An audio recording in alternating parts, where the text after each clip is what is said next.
Welcome to another Xtra Sports feature that we have here on our YouTube channel. That's Sports Xtra ZW. Make sure you catch up with all of our content. Today we've got something very interesting that we're going to be having a discussion with the head of corporate affairs for Zimbabwe Tourism Authority, a former sports person himself, Godfrey, Chief Koti. Godfrey, thank you so much for joining us today on this Xtra Sports feature. Thank you for having me. Appreciate the time. All right, thank you so much.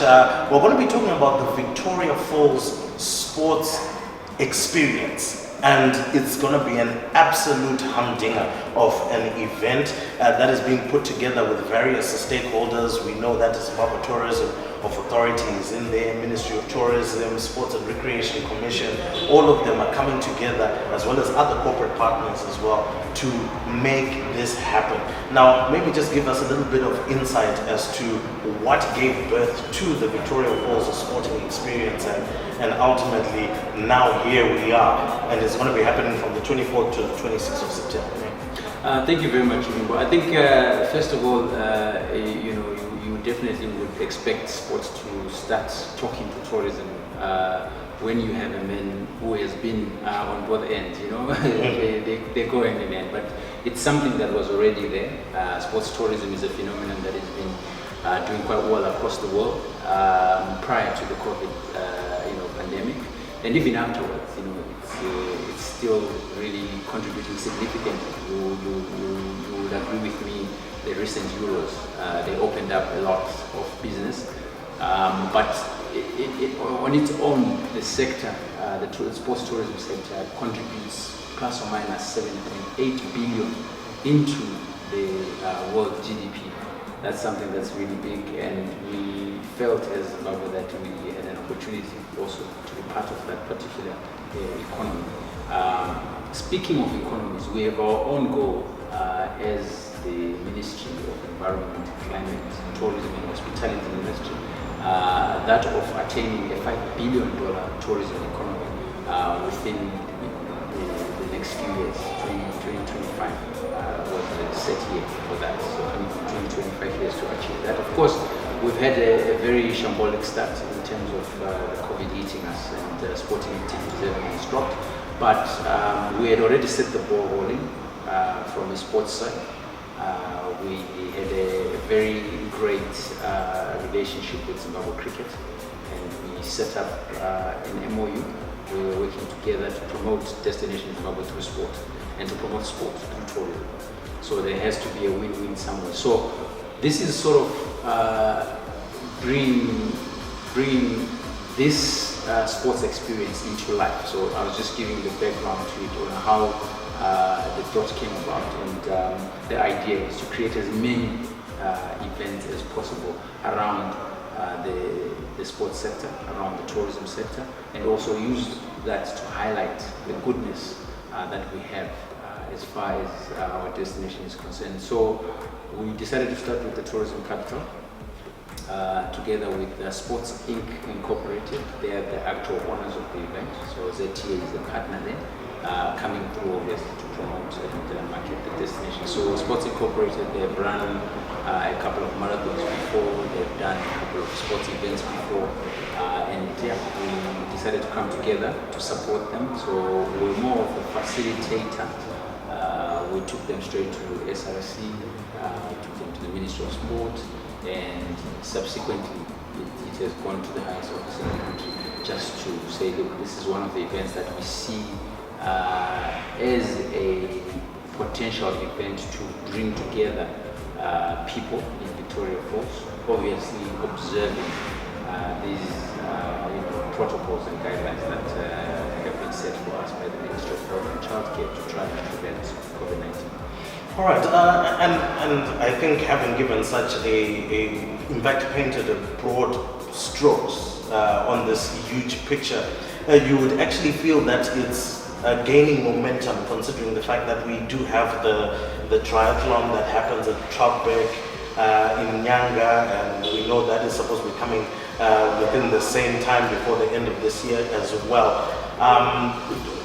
Don't you feel maybe also at the same time that maybe we haven't invested in enough sporting infrastructure to allow some of these events to take place as easily as possible. So, for example, having maybe some form of a stadium within Gonarejo, so as to have some form of festivals that will be taking place, just like the carnival, which usually happens in Vic Falls. Do you think that would be something that the SRC, especially partnering with you, would be looking at? I think coming from a background of having been a sports person, a sports journalist, and a sports administrator before, there is definitely a shortage of sporting facilities from an infrastructural perspective, and also there's plenty infrastructure that was built before and was left to rot and become white elephants. I'm talking about Chitumbiza Aquatic Center, things like that. They've taken time to be refurbished. You look at the state of our stadiums also at some point, they were very deplorable. And I guess wherever there's something this big, there's always need for political will. And I think we are beginning to see that now, a more proactive sports ministry that is coming through to try and assist these associations to set things up properly. So I think that will give birth to a plan that we need to work through in our totality as government to say, okay guys, for us to be able to come up with a proper golf course in Mutare, for example, we will obviously have the leopard draw. But how do we use that to our advantage? For us to be able to host these big tournaments, what do we need to do? So we need to get that infrastructure to that level, and then work together with the Sports Recreation Commission, with the Sports Ministry, and other infrastructure ministries, and try and develop as much as possible, because you cannot do that outside of the Ministry of Finance. They need to be part of that. But I know that there's some good funds that were set aside for that from a budget perspective. Now we need to speed up our implementation to get more stadiums going. But I think the plan was to start by refurbishing what we have.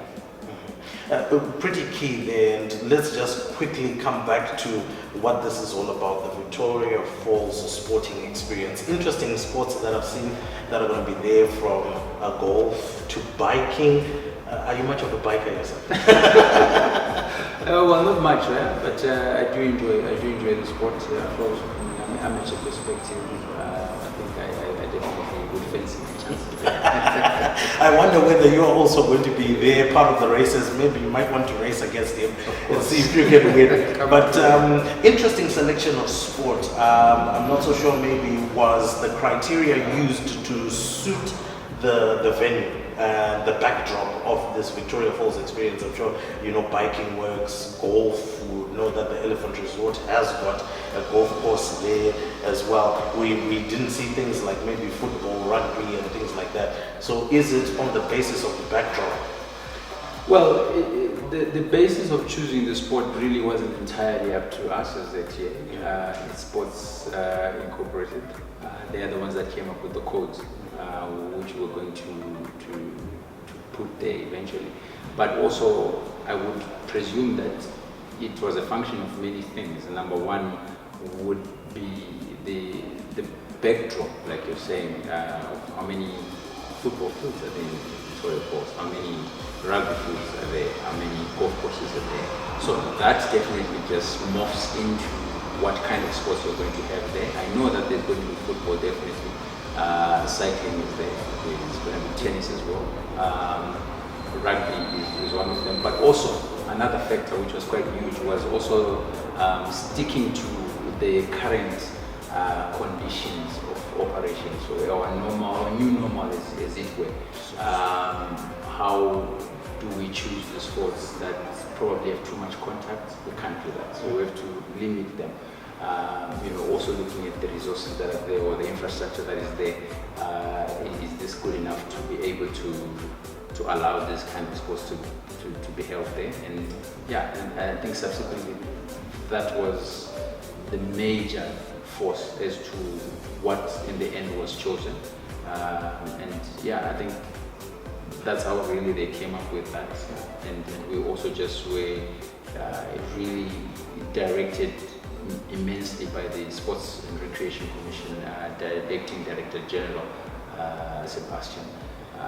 Fantastic gentleman, actually, very wide open seeing and futuristic and things like that. Those are the kind of people that you really need there in those positions. So I think he also personally went to Victoria Falls to try and look at what could have been done, and eventually the birth of this thing came at the backdrop of that as well, to say this is what the SRC can do, and this is the health plan in place. So now we have the Ministry of Health coming in as well to choose what's going to do.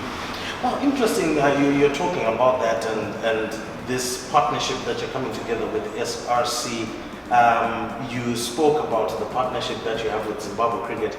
Oh yeah, by the way, they won yesterday, so well done to Raza. Yeah, well done, fantastic knock from him. Yeah. But I mean, that has been seeing very good strides and steps, considering that our cricket has now been playing a lot more, so in terms of the viewership around the world, where they've been live streaming and things like that, so that is also helping. But do you have any other sporting codes that you have been planning and working with to also work with? What we would also love you to explain about the Zimbabwe campaign. I mean, that has really gone viral. And some of the videos as well, seeing you going Zimbabwe, you know, it's a field that seems to be catching up, especially with the younger population, which is what Zimbabwe actually is all about. Yeah, I mean, look, if you look at the demographic there, we have about 70% of youth in the country who are 40 and below. So they are definitely the catchment area. Let me begin by talking about the possible partnerships that we're looking at. I obviously won't really preempt some of the things, but we're in conversation with a lot of sports associations. Our dream is to have a relationship with each and every sport code that has an international representation at the end of the day, that has a local influence as well. So we're looking at sports codes like football. Hopefully we'll be able to strike a deal some way, somehow. The challenge that we often have is that when people hear the Zimbabwe Tourism Authority, they have a certain perception that these guys have money. These guys, you know, they'll come here and give us money. Let me straighten that out. I don't know if I'm going to say this word properly, but yeah, it has trended before. Categorically. That ZTA does not have a bag of money somewhere. What ZTA has is an opportunity for both sports and tourism to make money. We make money when you go and stay in the hotel to go and watch your game.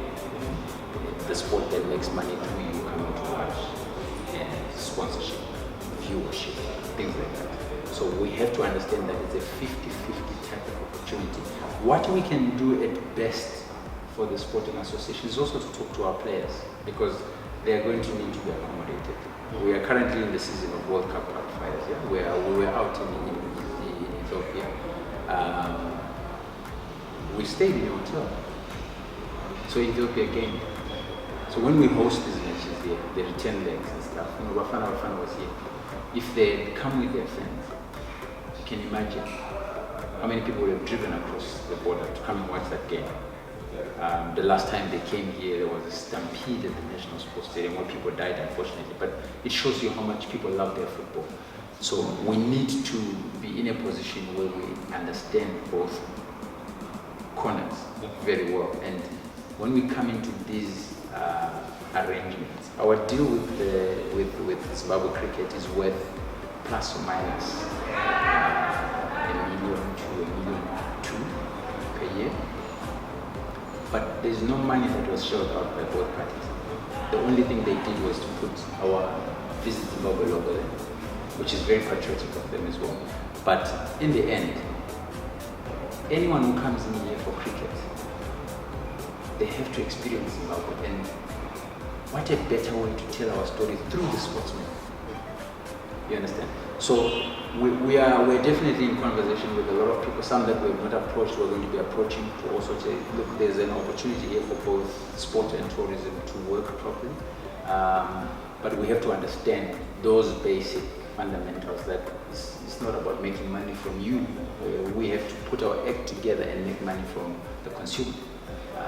And that will definitely easily get us out there to achieve our economical goals, you know.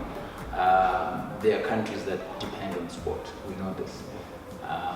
Why can we not be that? There are countries that depend on tourism. Why can we not be that? So we have a department here at ZTA that looks at what is called MICE tourism, business tourism, leisure, not so much, but they focus on meetings, incentives, conferences, exhibitions and events. So it's an acronym. But where we come in with sports is there within the events, exhibitions and all that. Because when we host former legends of Barcelona, for example, they come here. It's an event, it's an exhibition match against the former warriors or something like that, you know. So that creates interest, and whoever goes back to Spain, they will know a little bit about what Zimbabwe has to offer. So those initiatives must be cultivated by all means possible. Most definitely. There's a general concern, and I hold that one, but obviously you are here and you can help us as well to understand a bit more, that in terms of local tourism, we are just not there yet, where we have more Zimbabweans taking on holidays, where we may not necessarily depend on holiday seasons to have a full capacity of our hotels and various places. And you've been pushing the Zimbabwe campaign so that local tourism can go forward. How is that also maybe helping to tie into the sporting aspect of things? Because as you rightly put it, there are associations you want to work with, but maybe not all of them have got the greatest level of international exposure. And maybe once in a while they'll have visitors coming through that might, you know, fulfilling fixtures and things like that. How best are you working around the aspect to promote local tourism and get also the sporting aspect to work around the local tourism, especially when we've got our Premier Soccer League opening up? Wouldn't it be great to have our clubs staying in hotels, lodges and things like that? Okay, first up, I think domestic tourism is a culture-based thing.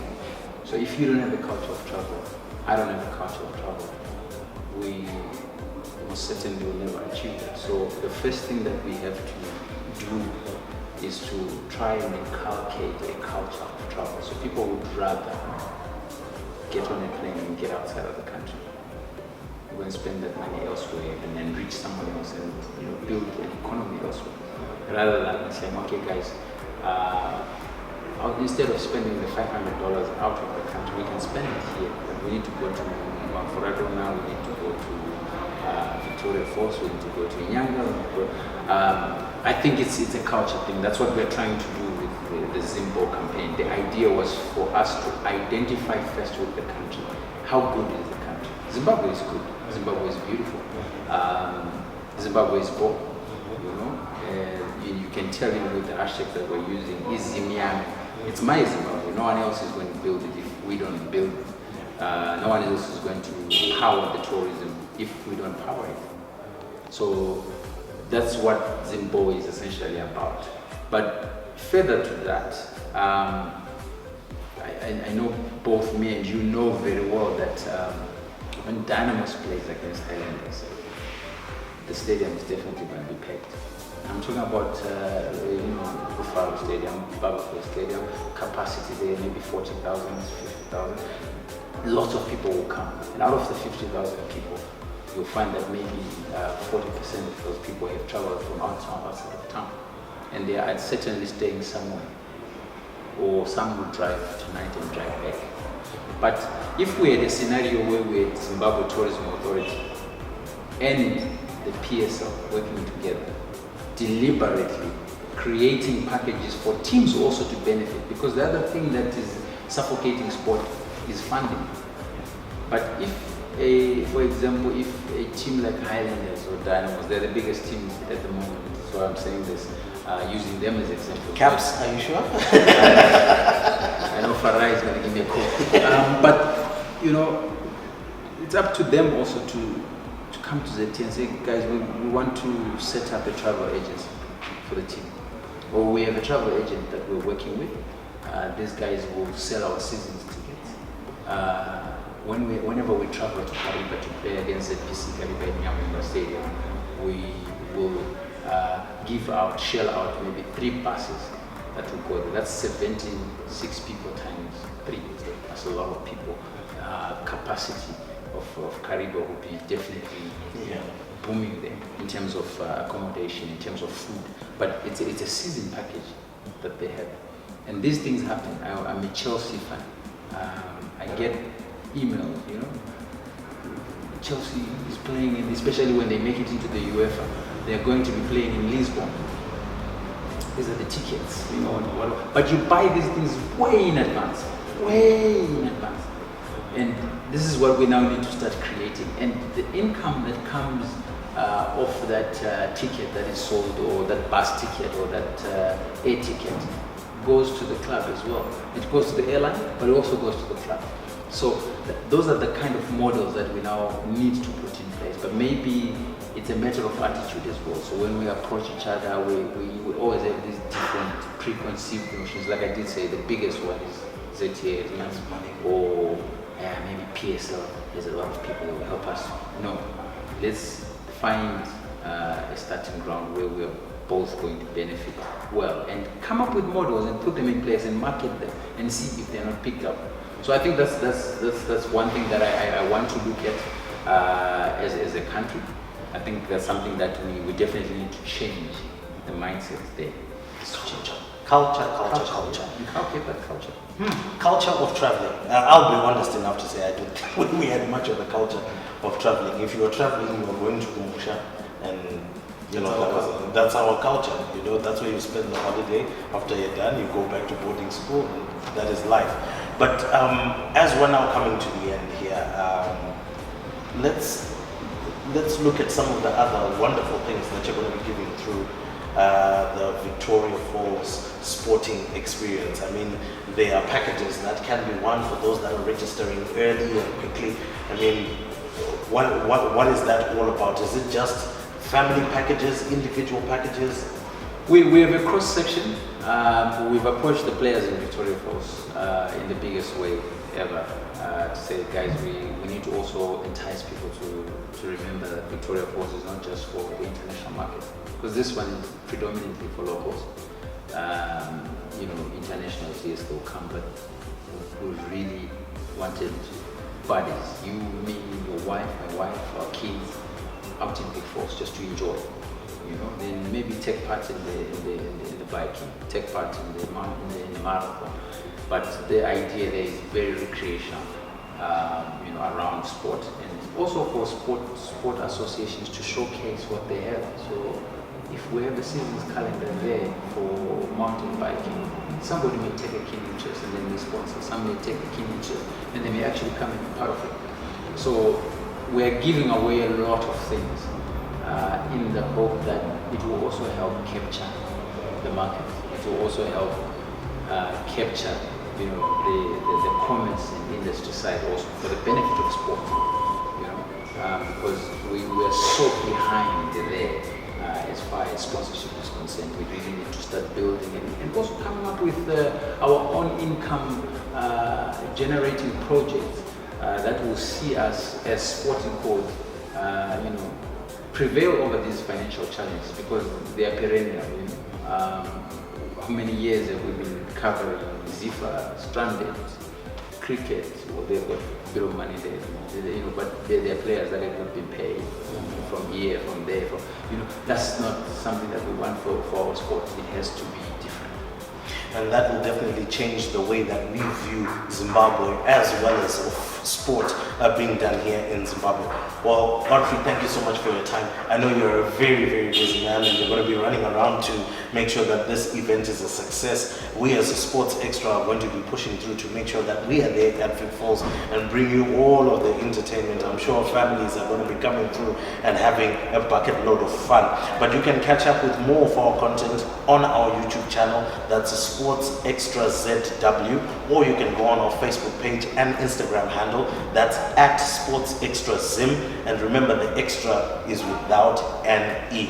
Ruimbo Chabreka is my name. I'm your host. Until our next Extra Sports feature from Godfrey and myself, cheerio.